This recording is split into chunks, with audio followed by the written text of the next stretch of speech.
Hi,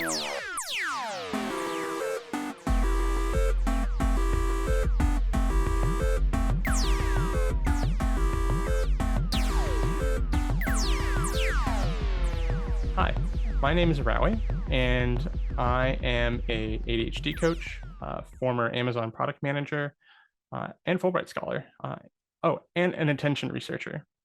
And I'm here today to talk to you about what it was like for me to disclose my ADHD diagnosis at work and share some strategies on how you can share your wants and needs without having to share your diagnosis. But before we get into that, I just want you to know that this isn't a fairy tale story about sharing your diagnosis.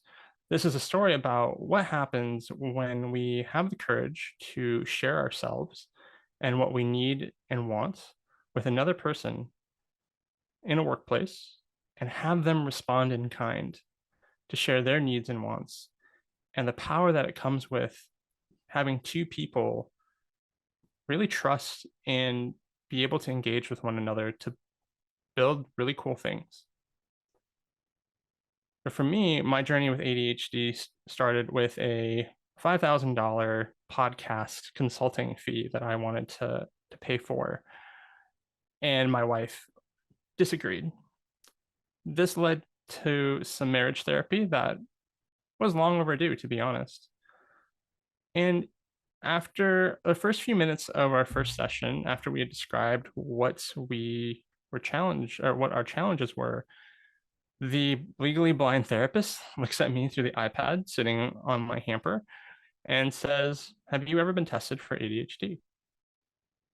As someone who is a former academic neuroscience researcher, I was a little surprised because I had never thought about that for myself. No one had ever mentioned it either. Lo and behold, I got diagnosed with ADHD. And for me, getting diagnosed with ADHD was like playing a video game your whole life and thinking you're playing on normal mode just like everyone else. But in reality, you've been playing on hard mode. And everything you've done was much harder than other people, but you just didn't realize it and you just thought that was normal. Around the same time, I had just switched teams at Amazon as well.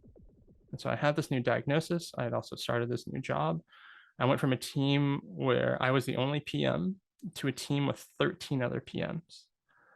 I went from having 3 engineers to having 70 engineers. My imposter syndrome and insecurity were at their all-time highs.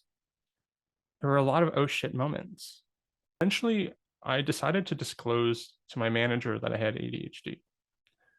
Now, this wasn't driven by a desire to get a workplace accommodation. It wasn't a calculated decision where I said, well, I'm going to disclose this and I can get some help.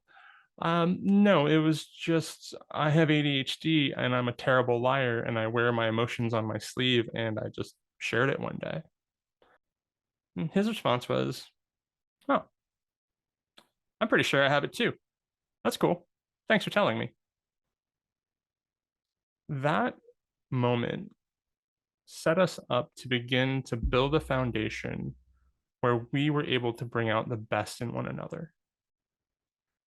Instead of struggling to figure out why I couldn't do certain things or um, accomplish things the way that others did, we both found a path to do the work that fit both of our needs.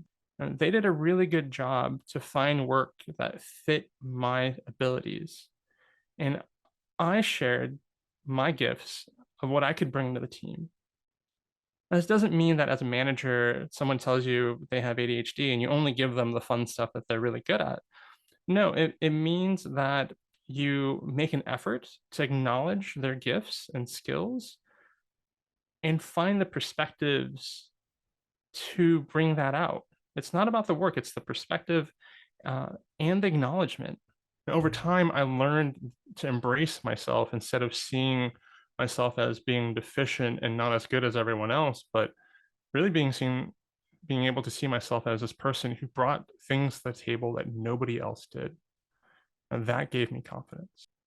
in the end, they, for me, it was this big realization that I could be me, free of the should and could in a workplace. And that was something that I want to do for the rest of my life. And that's something I would want to bring to my next manager and something I bring to my direct reports in my own companies. So let's talk about strategies, right? So you're like, oh, that's fine, Rawi. That's a great story. But how do I achieve that? You don't need to go around telling everyone you have a disability, you have ADHD, or asking your direct reports, do you have a disability you want to disclose? No, instead, think about video games again. To use an analogy earlier about the video game mode, think about the user manual that you can create for yourself. For me as an ADHD coach, I work with my clients and say, hey, what is the user manual you can build for yourself? How can you let people know how you work best? How can you let people know what you enjoy the best? How can you tell people the quiet times that you need to be the most effective? This can be a short doc with some bullet points. It can also be something minor, as in, hey, in the morning, that's at my best. I prefer to take my meetings in the morning. Or if you're going to give me hard feedback or do something difficult with me, please do that with me in the morning. Or it could be, hey, between 3 and 5 p.m., I need that quiet time. I need at least X number of hours of quiet time a day. And maybe it's agreeing as a team that we have a no meetings day so that people can get that work done.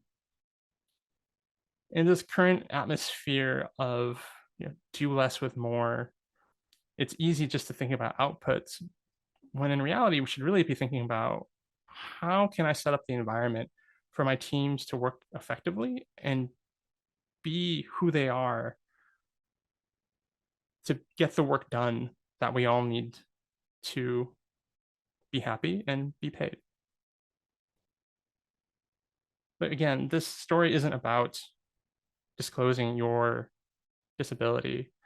The story is about disclosing who you are, what you need to another person, and hopefully having them see you for that and sharing who they are with you as well. Thank you.